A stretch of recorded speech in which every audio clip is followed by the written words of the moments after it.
Bismillahirrahmanirrahim.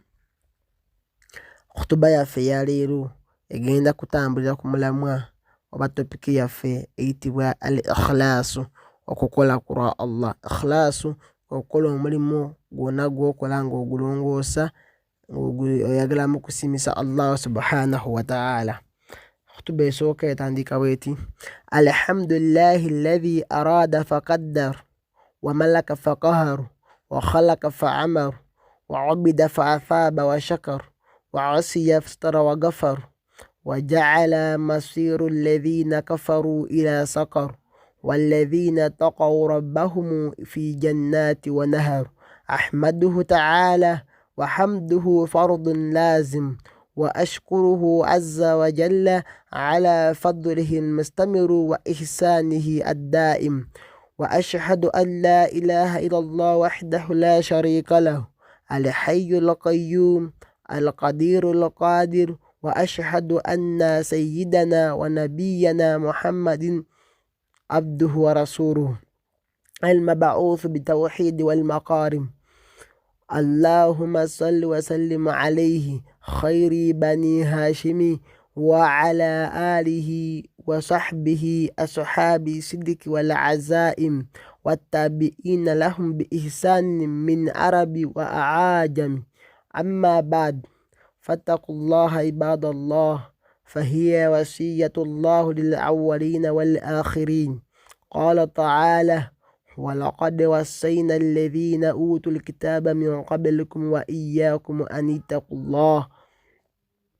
abaddu Allah subhanahu wa ta'ala mukaddima gwaffe ogutwegulabise tugamba nti alhamdulillahi alladhi arada faqaddar. Tenda Allah subhanahu wa ta'ala tendo gonna amalungi era amajjuvu gage oyo Allah subhanahu wa ta'ala ayagala era alina obusobozi ku kyaba ayagadde. Oyo Allah singa aba ayagadde ekintu aba alina obusobozi obukiteeka mu nkola. Wa malaka faqahara, oyo Allah azza wa jalla omufuzi era asalawo ku bukake. Waba alina kyagadde okola nga asobola okifoosinga ne kibeera nga bwakyagadde. Wa khalaqa fa amara, oyo Allah subhanahu wa ta'ala nyini kutonda n'okulagira. Yabeera nga atonda ebitonde n'abiteekako amateeka ge oba n'abiragira era nga bigoberera ebiragiro bye. Wa ubida fa athaba wa shakara, oyo Allah subhanahu wa ta'ala asinzibwa n'asasula empeera era ne yeebaza. Oyo Allah singa abanga ubida, singa oba omusinziiza fa athaba, Allah akwamu empeera, wa shakara n'abeera nga akwebaza. Wa asiya fastara wa ghafara, oyo Allah subhanahu wa ta'ala singa omuntu abeera nga amujeemera, oyo Allah ajeemerwa n'akubiikirira. Nga olaba abantu bangi bakola obwenzi, Allah n'abeera nga ababiikirira. Wa ghafara, era n'abeera nga asonyiwa singa babeera nga basabye singa babeera nga bamwetondedde n'abeera nga abaddiramu. Wa ja'ala masiru alladhina kafaru ila sakaru, oyo Allah yabeera nga ateekateeka ng'afuula obuddo bw'abantu abamujeemera bajja kubeera omuliro gwa sakaru, omuliro ogwosha ennyo. والذين اتقوا ربهم في الجنات والنهر, oyo Allah subhanahu wa ta'ala n'ateekawo ng'obuddo bw'abantu abamutya abatya omulezi waabwe Allah subhanahu wa ta'ala bajja kubeera mu jjana ezikulukutira wansi waazo emiiga. Ahmaduhu ta'ala, mutendereza Allah subhanahu wa ta'ala. Wa hamduhu fardu lazim, era ng'okumutendereza kyateeka bataatan kitaliiko kubeera nti kyakyeyagalire. Wa ashkuruhu azza wa jalla, eyo Allah subhanahu wa ta'ala amwebaza ala fadlihi olw'ebyengera bye almustamiru ebiddingana byatuwa leero ntakkira nga tebikoma. N'atuwa leero kino, n'akuwa leero kino, n'akuwa enkya kino nga bigobererwa nga tebikoma. Wa ihsanihi addaimu, n'okubeera nga mukwata mpola, omuntu atusinga okubeera nga atukwata bulungi, addaimu okwoluberera. Nga ffe abaddu be ffenna ffenna oba omusobeza oba okoze ki, Allah ng'akwata bi ihsani, ng'akwata bulungi, ng'alongoosa gye tuli, addaimu ng'ate okulongoosa kwaluberera.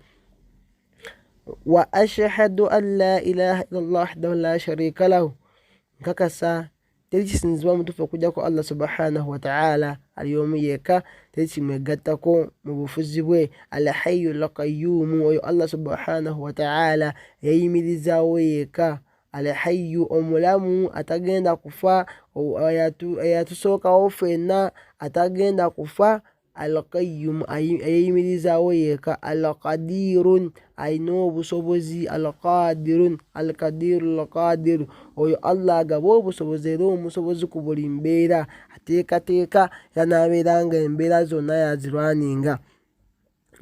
Wa ashhadu anna sayyidana, kakasa nti mazima nabbi waffe Muhammad, mazima y'ekitiibwa nabiyina wa nabiyana Muhammadin, mazima nabbi waffe Muhammad abdu wa rasuluhu, muddu we era mubaka we. Al-mab'uuth bitawhidi wal maqarim, oyo Allah bwe yabeera nga amutuma bitawhidi n'eddiini aqiida n'obusiraamu, ey'okwawula Allah subhanahu wa ta'ala, ey'okutongoza Allah mu bwomu bwe, wal maqarim, n'empisa ezikyasinza okuba ez'ekitiibwa eza waggulu ennyo. Saba Allah subhanahu wa ta'ala amuseeko okusaasira kwe, oyo asinga obulungi mu baana ba Hashimi. Oyo Allah subhanahu wa ta'ala nsaba Allah amuseeko okusaasira kwe n'emirembe wamu ne ku bantu be n'emikwano gye bonna na buli amugoberera okutuusa ku lunaku olw'ekiyama. Mu Bawarabu n'abagwira naffe abeeno. Amma ba'd, oluvannyuma olw'okunaku Allah subhanahu wa ta'ala n'okusaba Allah okusaasira ebyengera n'emirembe ku nabbi waffe Muhammadin sallallahu alayhi wa sallama, fattakullaha ibadallah, bakutira baddu Allah okutya Allah subhanahu wa ta'ala. Fahiya wasiyatullahu lil awwalina wal akhirina, era ng'ekyo kye kiragiro oba kwe kukutira Allah kwe yabeera nga akutira abaatukulembera n'abagenda okujja oluvannyuma lwaffe.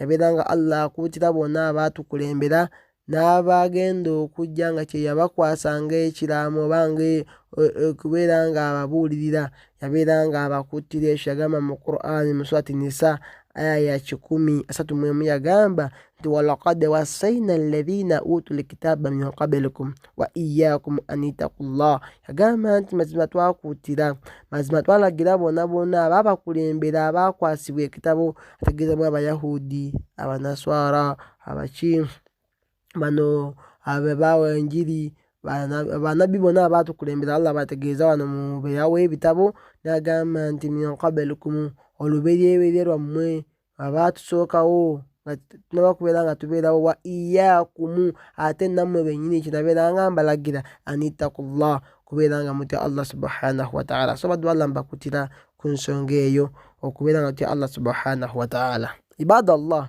abaddu ba Allah subhanahu wa ta'ala, al-ikhlaasu huwa ifraadu Allah subhanahu wa ta'ala bilkasdi wa huwa yuridu al-abdu bitaatihi ataqarrub ila Allah duna shay'in akhar. Tegeeza baddu ba Allah mbategeeza nti al-ikhlaasu, yakiyitibwa ikhlaasu, okuyita okola ku lwa Allah, huwa ifraadu Allah subhanahu wa ta'ala, kwe kubeera ng'otongoza, kwe kubeera ng'oyawula Allah subhanahu wa ta'ala bilkasdi, n'okugenderera, kwe kubeera nga mu byokola byonna ogenderera mu kubeera ng'oyawulamu Allah subhanahu wa ta'ala. Era kitegeeza nti wahuwa yuridu al-abdi, kwe kubeera ng'omuddu ayagala bitaatihi, mu ibaada ze zaakola ba mu kugonda kwe kwagondera Allah subhanahu wa ta'ala, ataqarrubu ila Allah duna shay'in akhar, ng'ayagalamu kubeera nga asembera eri Allah subhanahu wa ta'ala awatali kintu kirala kyonna. Okwe kubeera ng'omuddu aba agenze kusaala, ng'okusaala okwo ayagala kusiimisaamu Allah tabaraka wa ta'ala yekka, awataliimu kintu kirala kyonna, omutaliimu bandabe oba omuntu yenna nti njagala imaamu andabe oba njagala bba wange andabe nti nsaala, wabula ng'omuntu aba ayimiridde mu kusaala bitaatihi, mu kugonda kwonna kw'aba akoze, oba kusiiba oba kubeera ng'awaayo nga kyonna ky'aba akoze ekya ibaada, oba mu kugonda kwonna kw'aba akoze ng'ayagalamu kusiimisa Allah tabaraka wa ta'ala, nga tewali kintu kirala kyonna kyatabika mu nniya ye. Kwe kwawula Allah bilkasdi, kwe kubeera nga nniya yo ogitukuza, n'otereeza enniya yo n'ekigendererwa kyo, n'omanya nti kino kye ngenda okola ng'oyagala oyawulamu Allah tabaraka wa ta'ala, nti okyawulidde Allah subhanahu wa ta'ala nga gw'okikolera. Allah subhanahu wa ta'ala agamba mu Qur'ani mu suratu yagamba mu sura eno, yagamba qala ta'ala nti wama umiru illa liyabudu llaha mukhlisina lahu ddin. Surati Bayina Allah yagamba nti wama umiru, nti abantu amazima tebalagirwa kintu kyonna. Wama umiru, tebalagirwa kintu kyonna illa liyabudu llah, ategeeza ffe nti tetwalagirwa kintu kyonna illa liyabudu llah, okujjako okusinza Allah subhanahu wa ta'ala mukhlisina lahu ddin, nga tutukuza ku lulwe eddiini yaffe, okubeera nga byokola byonna ng'obitukuza. Ebintu byonna bitegeeza eddiini mwe muli okusaala, okusiiba, okuwaayo ezaka, okukola ki, byonna byonna byokola nga bya ihsaani, ng'okola bya ddiini, okubeera ng'okikola nga kyonna kyonna otukuzaamu Allah subhanahu wa ta'ala, ng'otukuza nniyayo ng'okikola kusiimisaamu Allahu tabaraka wa ta'ala. Kyagamba nti ekyatulagirwa kubeera nga buli kyetukola kyonna ekiyitibwa ibaada tuzikola kusiimisa Allahu tabaraka wa ta'ala. Ayyuha almu'minun, abangemu abakkiriza abampuliriza, inna ibadata Allahi la taqumu wala tastaqimu illa bil ikhlasi lahu. Ategeeza nti mazima ibaada zonna eza Allah, mazima ensinza zonna, mazima okusinza Allah kwonna, kebe swala, kekube kusiiba, kekube kiyitibwa ibaada kyonna, yagamba nti la taqumu, tekisobola kubeera nga kiyimirirawo, wala tastaqimu, kisobola kubeera nga kitebenkera, kubeera nga kituufu, nekiyimirira bulungi nga kiri straight, illa bil ikhlasi lahu, okujjako ng'otukuza omulimu ogwokola ng'ogukola ku lwa Allah, ng'olongooseza ikhlaasu lahu, nobeera nga kyokola kyonna okikola ku lwa Allah subhanahu wa ta'ala, gwe mulimu okutuuka. So omulimu tegusobola kubeera nga guba mutuufu oba okuyimirirawo okujjako ng'olongooseza ikhlaasu, oba ng'okulembeza okukola ng'okola ku lwa Allah. Fal ikhlaasu lillah huwa haqiqatu ddiini, era okukola ku lwa Allah bwe butuufu bw'eddiini, bwe butuufu bw'eddiini, wa lubbul ibaada, era kyetuyita omutima gwaki ogwa ibaada, yensimuko oba ye mutwe ogutuusisa ibaada y'omuntu oba okusinza kw'omuntu. Wa sharutu qabuli amali, era ke kalombolombo akaviirako omulimu okubeera nga gukkiriza mu maaso ga Allah subhanahu wa ta'ala. Era buli ibaada gy'okola yonna omutali ikhlaasu, ibaada eyo ebeera nfu. So ekiyitibwa ibaada ikhlaasu huwa sharutu qabuli amal, nti ikhlaasu ye kakalombolombo akaviirako omulimu okubeera nga gukkirizibwa. Fahuwa bimanzilati l asaasu lil bunyaani, era ekiyitibwa ikhlaasu yeri mu kifo oba eri mu ddaala lya musingi ku kizimbe, nga wolaba omusingi ogwo bita foundation ey'ekizimbe. So nti awatali foundation tekisobola kuyimirirawo omuzimbe ogwo, osobola kubeera nga guyimirirawo nga tewali foundation, sobola kuzimba kizimbe mu bbanga. So ekiyitibwa ikhlaasu oba okola ku lwa Allah ye foundation y'emirimu byonna gye tukola mu maaso ga Allah subhanahu wa ta'ala. So awatali ikhlaasu tewali mulimu, so awatali foundation tewali mulimu. Olaba ne Kaaba okugizimba batangawo omusingi, basangawo foundation batandikirako okubeera nga bazimba waggulu. So kitegeeza nti naawe okubeera ng'okola omulimu gwonna olina okulembeza ikhlaasu, yalina okubeera ng'esooka okubeera nga kyokola kyonna okikola ku lwa Allah subhanahu wa ta'ala. Wa bimanzilati ruuhu lil jasadi, era ekiyitibwa ikhlaasu kiri mu ddaala oba kiri mu kifo kya mutima mu mubiri. Omuntu nti omulimu gwo, omubiri gwonna ogutaliimu mwoyo, kinga wolaba omwoyo mu mubiri, ye bayita ikhlaasu mu mulimu gwonna gw'ogenda okola. Era bw'okola omulimu nga temuliimu ikhlaasu, kwe kusanga omubiri nga temuliimu mwoyo, era omuntu yabeera maiti, abeera mufu. So omulimu gwonna gw'okola nga temuli ikhlaasu, omulimu gubeera mufu. Nga bolaba nti omuntu bamugyamu omwoyo akyuse, nga tugenda tumuyita omugenzi, oba ne tugamba nti maiti ya gundi eze, naye nga takyali muntu abadde Ibrahimu. So tetugamba nti ekiyitibwa ikhlaasu oba okola ku lwa Allah kiri mu kifo eky'omwoyo mu mubiri gw'omuntu. Fala ibadata wala ubudiya liman la ikhlaasu lahu, tewali ibaada yonna gyafuna, tewaliimu mulimu gwonna gw'aba akoze atalina ikhlaasu oba atalinaamu kigendererwa muli mu mutima gwe alkasdu muli mu mutima gwe nti akikola ku lwa Allah subhanahu wa ta'ala. قال الله سبحانه وتعالى مخبرا عن أعمال الكفار التي لا إخلاص فيها ولا توجيه.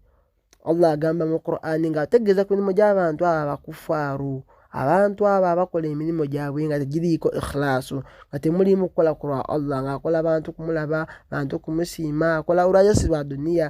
Yagamba mu Qur'ani mu surati Al-Furqani, yagamba Allah nti أعوذ بالله من الشيطان الرجيم وقدمنا إلى ما عملوا من عمل فجعلناه هباء منثورا. Allah agamba mu aya eyo nti waqadimuna ila ma amilu, tugenda kubazzaako mu bye baakola, tugenda kukyuka tutunuleko mu bye baakolanga min amal, mirimu gye baakolanga, faja'alnahu haba'an manthura, nga bagenda Allah kubeera nga abifuula enfuufu efuumuddwa mu bbanga.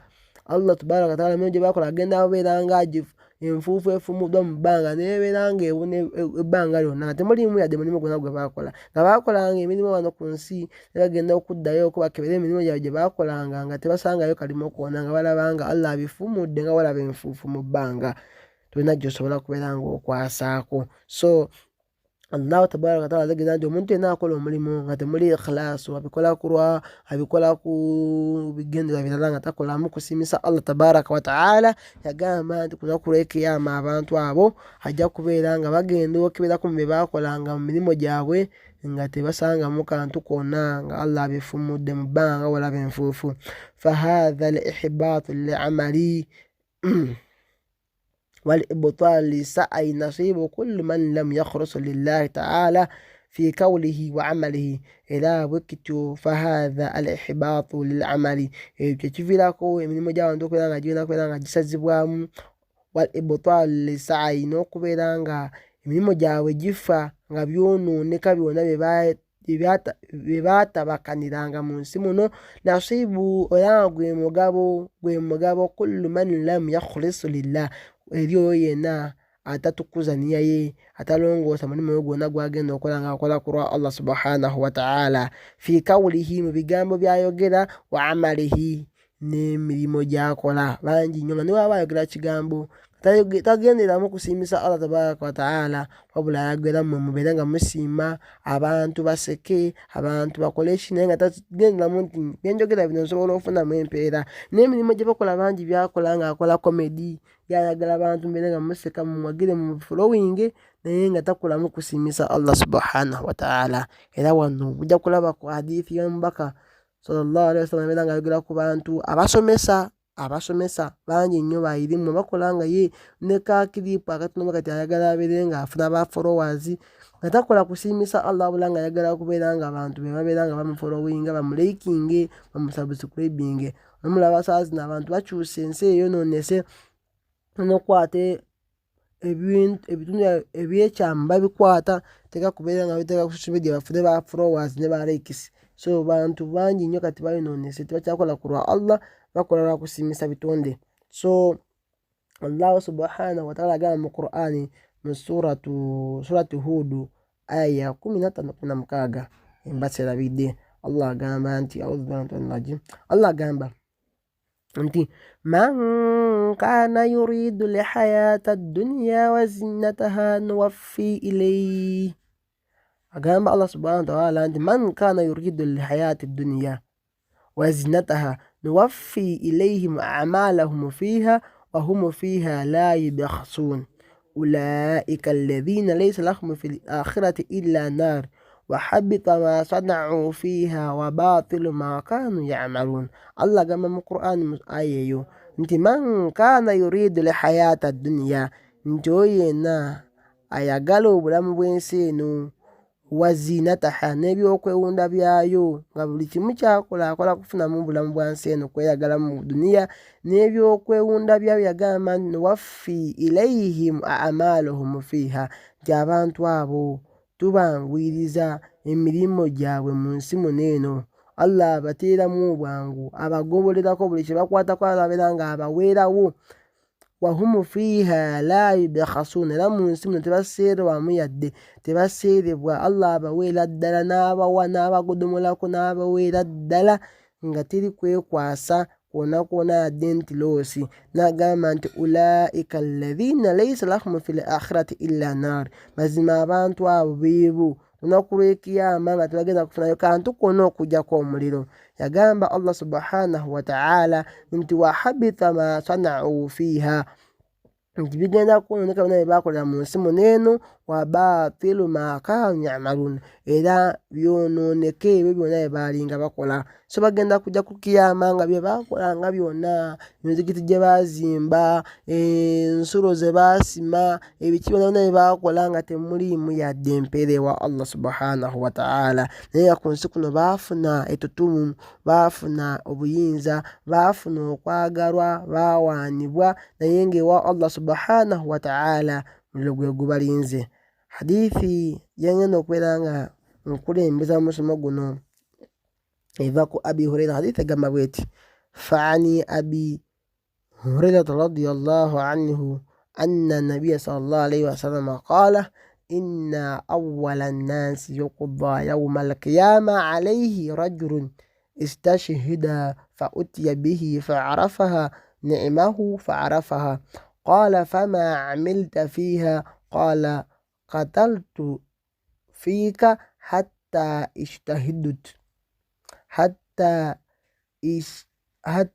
istashhadtu qala kadhabta walakinnaka qatalta لأن يقال جريء فقد قيل ثم أمر به فسحب على وجهه حتى ألقي في النار. حديثين njagisoma mutundu paati esooka nabbi yagamba, hadithi eva ku Abi Huraira yagamba mazima omubaka wa Allah sallallahu alayhi wasallam yagamba nti inna awwala nnansi yuqda yawma al-qiyama, ti mazima omuntu agenda okubeera nga asookerwa, mazima abantu abagenda okubeera nga basooka okusalirwa oba okubeera nga balamulwa ku lunaku lw'ekiyama, yagamba asooka nti rajulun, omusajja, yagamba istushhida, omusajja yabeera ng'akola ki, ng'afiira mu lutalo lw'eddiini eyafa nga shahidu, omusajja omuzira, yasookera ku musajja omuzira. Omusajja oyo nga yalwana mu ntalo za Allah subhanahu wa ta'ala, ng'alwanira ddiini eno. So nabbi yagamba nti omuntu agenda okubeera ng'asooka okubeera nga ebibyo ebiggwa mu maaso ga Allah ng'amusalira, ng'asalirwa omusango gwe, yagamba nti ye muzira ow'eddiini eno. Nabbi yagamba nti fa utiya bihi, ajja kubeera ng'aleetebwa mu maaso ga Allah subhanahu wa ta'ala, alagibwe ebyengera bye yabeera ng'afuna, bye yabeera ng'akola, fa arafaha, naye mwenyini abirabye ddala nti kyekyo, nze oyo, ng'alagibwa nti yabeera muzira, yafiira mu Badiri oba yafiira mu Uhudi oba mu lutalo lulala lwonna. N'agamba nti Allah ajja kubeera ng'amubuuza nti fama amilta fiha, wabula bino ebintu wabikolera ani, lwaki wakola bwoti, lwaki walwana mu lutalo lw'eddiini? Omusajja oyo agenda kugamba nti ajja kuddamu amugambe nti ya Allah, nti qataltu fiika, nalwana ku lulwo, nalwana mu kkubo lyo.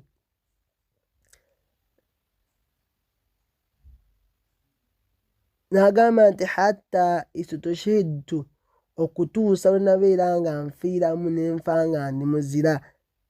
Allah amugambe nti kadhabta, musajja gwe olimba, walakinnaka qatalta li an yuqalu jari'u, wabula gwe walwana bakuyita omuzira, bakuyita omulwanyi, faqad qila, era baakuyita.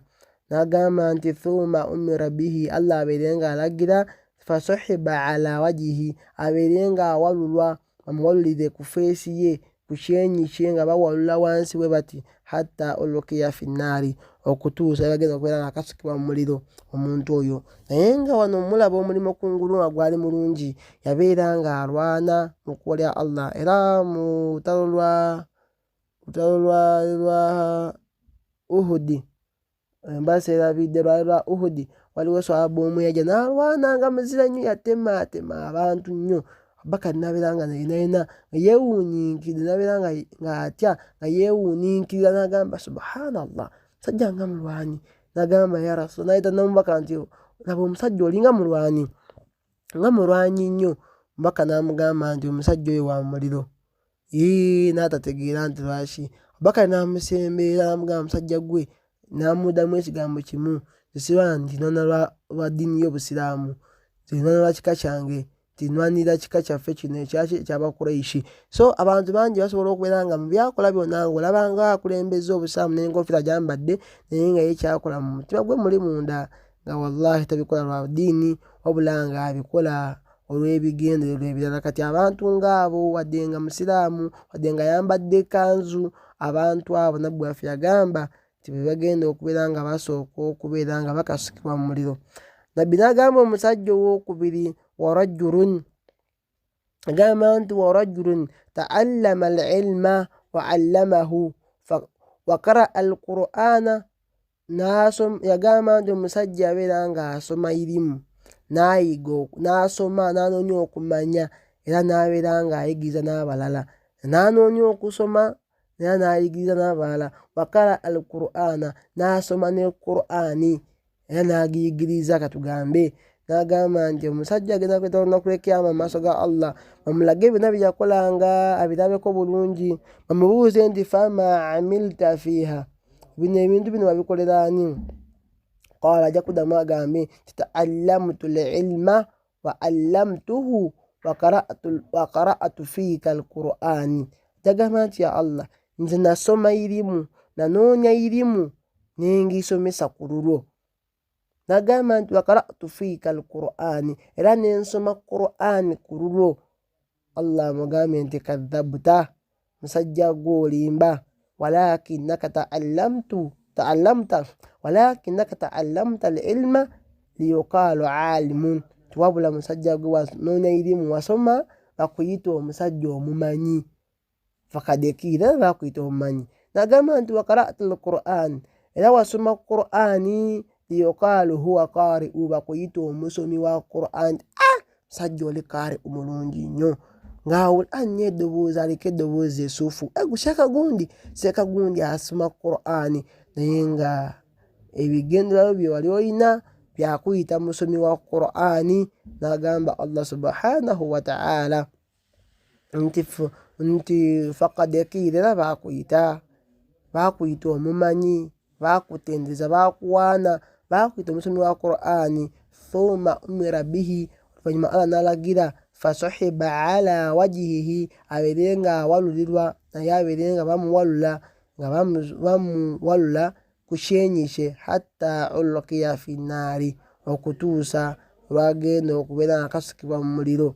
So abo abantu babiri bwe twakalabako nga gyonna mirimu mirungi. Omusajja asooka yali muzira, yalwana mu ntalo z'eddiini n'afiiramu. Owokubiri yali musomi wa Qur'ani, yali musomesa, nga yasoma eddiini n'agiyigiriza abalala. Bangi nnyo babikola bino, banoonyamu followers, banoonyamu, basanga bangi ku status, obasanga bangi ku YouTube, osanga bangi ku TikTok, nga ye afaayo oba asomeseza bifu, tafuddeeyo, wabula ayagala bamugambe nti seka gundi alina irimu, baba sheekh gundi oba asomeseza bifu, tafaayo, wabula nga anoonyamu kubeera nga afuna ttutumu. Kati abantu ng'abo nabbi yagamba nti bagenda kubeera nga bakasukibwa mu muliro olw'okuba nti tebakola ikhlaasu lillah.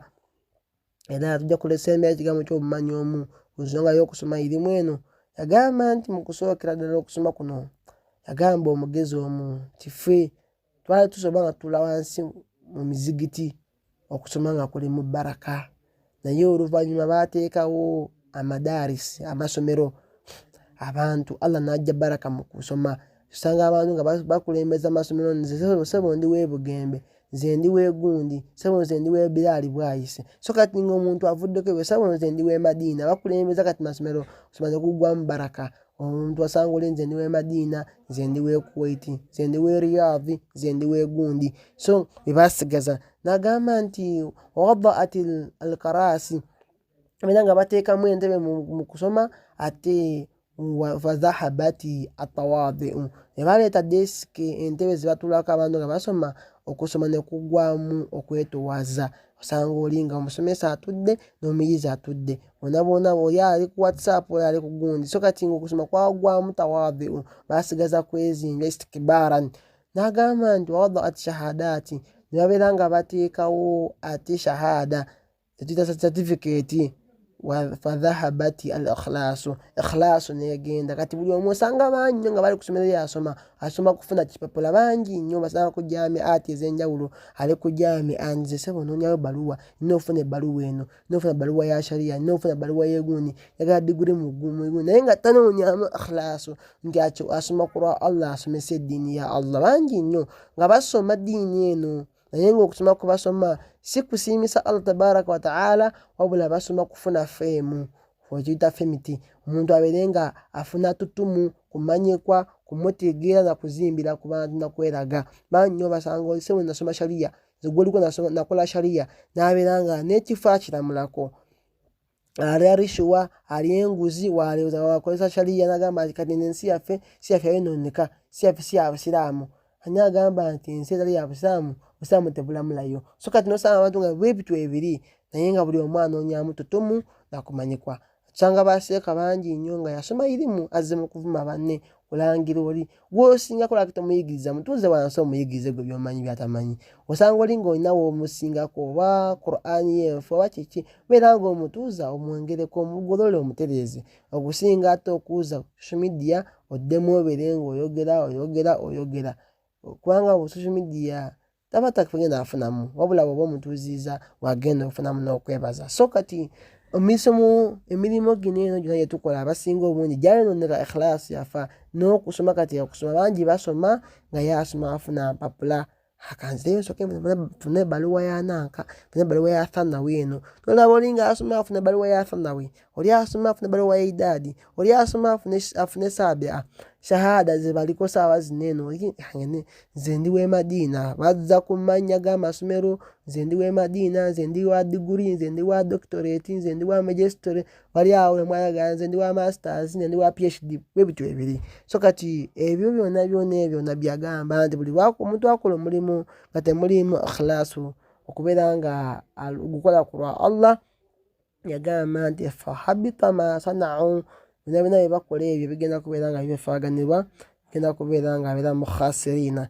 Deni omusajja asembayo mu hadithi eno nabbi yagamba nti wa rajulun wasa'a Allahu alayhi wa ataahu min asnafi almaali kulli fa utiya bihi fa'arafaha ni'mahu fa'arafaha qala fama amilta fiha qala ma taraktu min sabili tuhibbu an yanfaqa fiha illa anfaqtu fiha laka.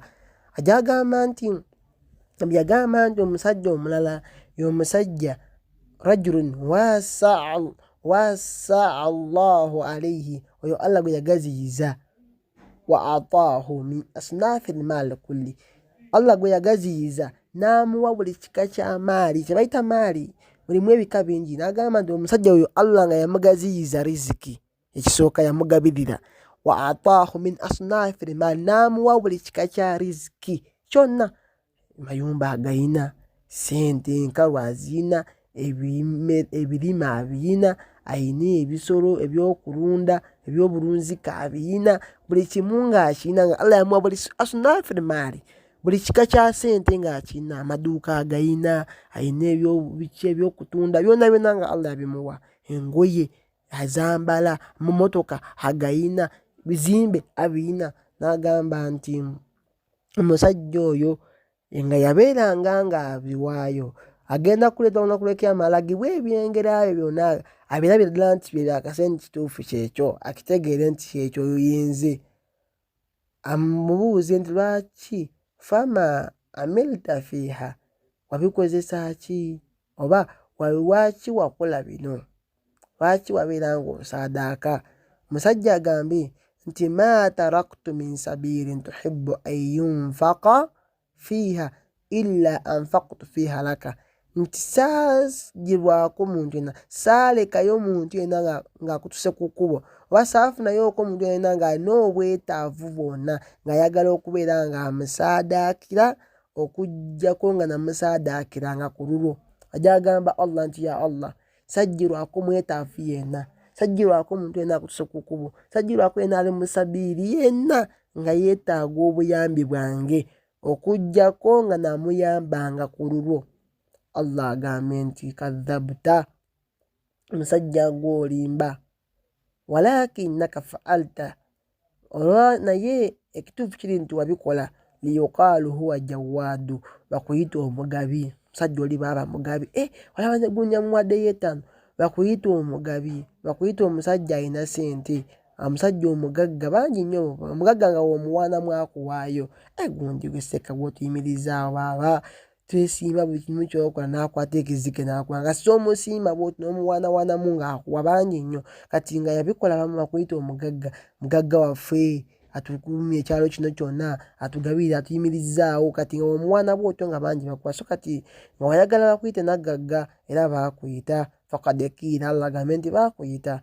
Thumma umira bihi, oluvannyuma Allah alagire fasuhiba ala wajihi, abeerenga awalulibwa naye babeerenga bamuwalula ku kyenyi kye. Thumma ulkiya fi nnaari, oluvannyuma abeerenga akasukibwa mu muliro. Na'udhu billahi min hali ahli nnaari, tusaba Allah subhanahu wa ta'ala ffenna ataasa embeera z'abantu b'omuliro, ataasa embeera z'abantu b'omuliro. Aqulu qawli hadha wa astaghfiru li wa lakum innahu huwal ghafurur rahim wa huwal barrul karim.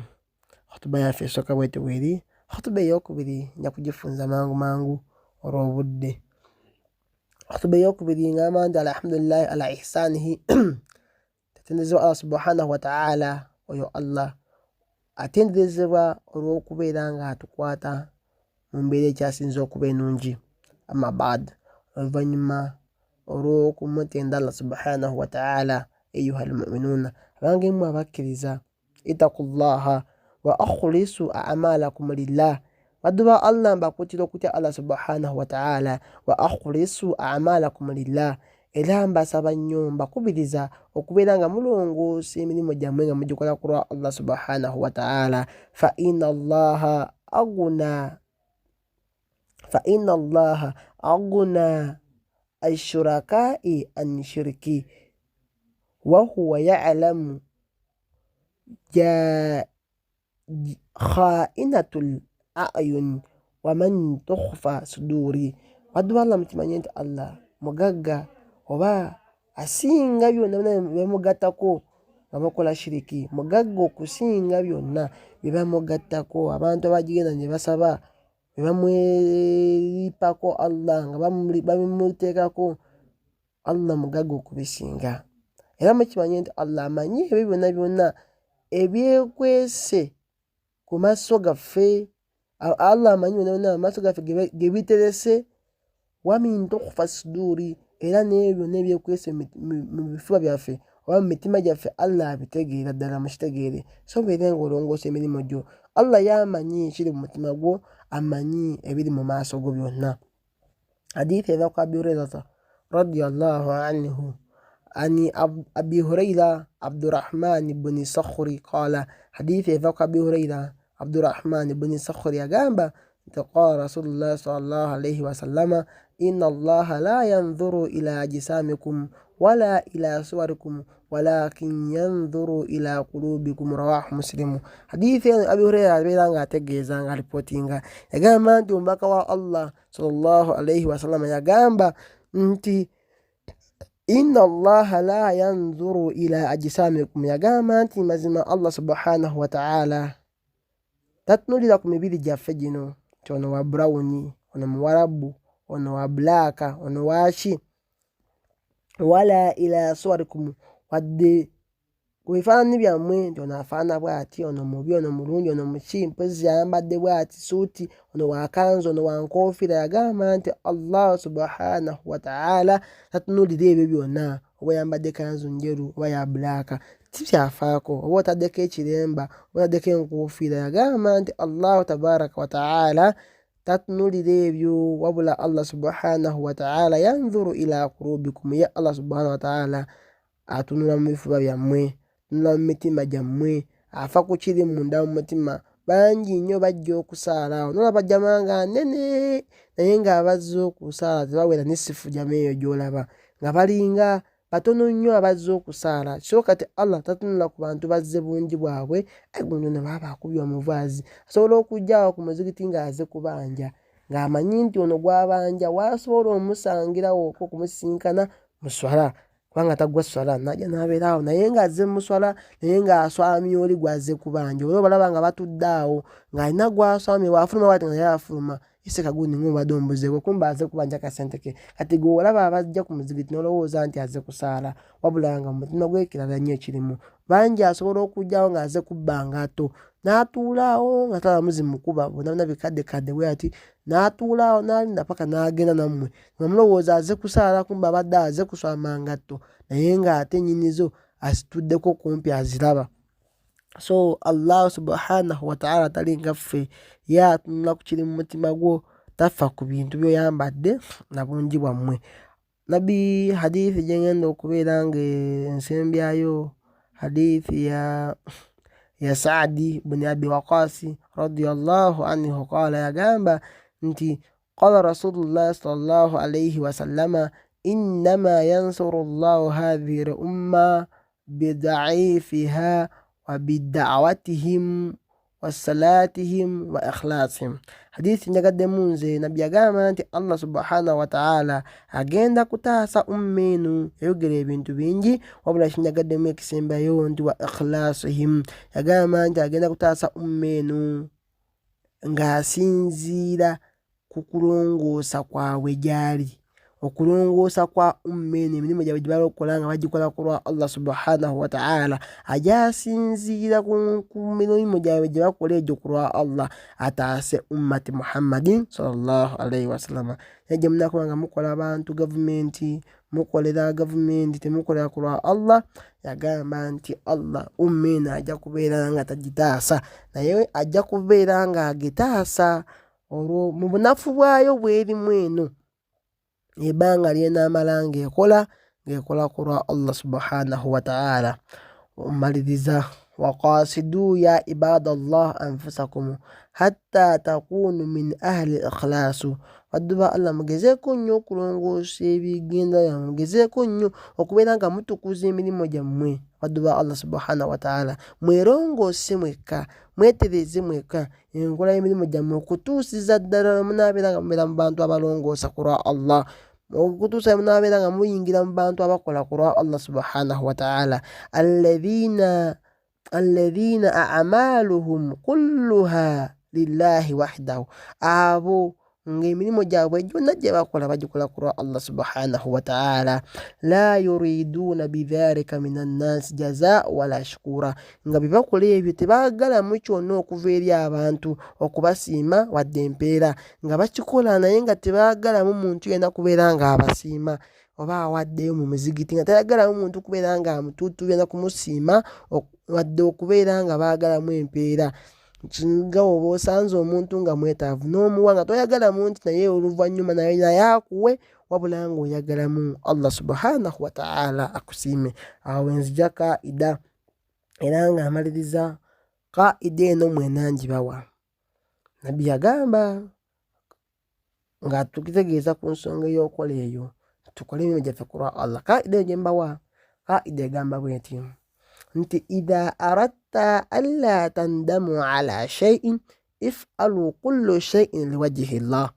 Kaida eyo tigamba bwetyo nti idha aradta singa oba oyagala alla tandamu ala shay'in obutejjusa ku kintu nakyoba okoze if'alu kulla shay'in liwajhi Allah kola buli kyokola kyonna ng'onoonyamu kusiimisa Allah subhanahu wa ta'ala onoonyamu kusiima kwa Allah togenda kwejjusa naye buli lw'oyagala okubeera ng'osiimisa abantu osiimisa ebitonde abantu tebasiima ne Allah mu Qur'an yayogera aya nnyingi ng'ayagala kuva dda nadda abantu tebasiima abantu bo tebasiima afuna akalungi asobola okujjukira mu ssaawa eyo ng'akamuwa n'omukolera akalungi n'akwebaza awo mu kaseera ako nga kajjukira naye wayitawo akaseera akwerabira naye kyajjukira kyebamukolera wabula oba oyagala okusiimibwa oyagala obutejjusa kola buli kyokola ng'okikola kulwa Allah. Allah ono singa anaaba yasiimye ajja kufoosinga n'abantu bano okubeera nga bakusiima. Allah tajagenda kwerabira, agenda kujjukira mu mbeera zonna. N'onatuuka mu mbeera nga yakanyigo, Allah ajja kujjukira kiki wamukolera naye abeere nga akuyiwirawo omubiri akutaase. Naye abantu bano buli woofuna embeera nga nzibu nnyo, ojja kulaba nga gwe wayamba luli nga yasoose okwawukanako, yasoose okwabulira. Ibadallah, sallu ala rasulillahi kama amarakum bidhalika maulakum faqala inna allaha wa malaikatahu yusalluna ala nabi ya ayyuha alladhina amanu sallu alayhi wa sallimu taslima. وقال رسول الله صلى الله عليه وسلم من صلى علي صلاة واحدة صلى الله بها 10. اللهم صل على محمد وعلى آل محمد كما صليت على إبراهيم وعلى آل إبراهيم إنك حميد مجيد وبارك على محمد وعلى آل محمد كما باركت على إبراهيم وعلى آل إبراهيم إنك حميد مجيد. وارضي اللهم عن الخلفاء الراشدين منهم أبو بكر الصديق وعمر بن الخطاب وعثمان بن عفان وعلي بن أبي طالب رضي الله عنهم أجمعين وعن بقية أصحاب رسول الله صلى الله عليه وسلم رضوان الله عليهم أجمعين. اللهم إنا نسألك علما نافعا ورزقا طيبا وعملا متقبلا. ربنا آتنا في الدنيا حسنة وفي الآخرة حسنة وقنا عذاب النار. اللهم أعز الإسلام والمسلمين وأذل الشرك والمشركين ودمر أعداء الدين وانصر عبادك الموحدين والحمد لله رب العالمين وأقم الصلاة.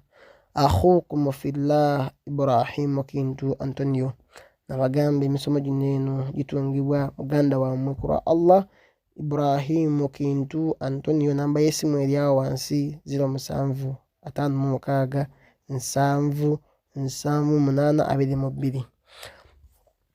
Khutuba eno oba ogibiikudde wansi waayo onyiga ku YouTube kuno, laba vidiyo ng'etambula, amaloboozi gatambula, kati onyiga ku kigambo mo awajjaawo nga erinnya lya khutuba oba title, wabeerawo kye bayita descriptions, kati onyigako bwonyizibwa oti awalimu ejja kulaga khutuba eyo ng'eri maktubatan nga mpandiike bulungi mu Luwarabu, obeere ng'ogoberera bulungi naawe osobole okubeera ng'obituusa. Mbakubiriza nnyo okubeera nga mutuusa ebintu bino, singa obeera ng'ofunye omusomo nga guno eno naawe oguyige ogende oguyigirize omulala. Barakallahu fiikum wa jazakumullahu khairan fi dunya wal akhirah. Assalamu alaikum wa rahmatullahi wa barakatuh.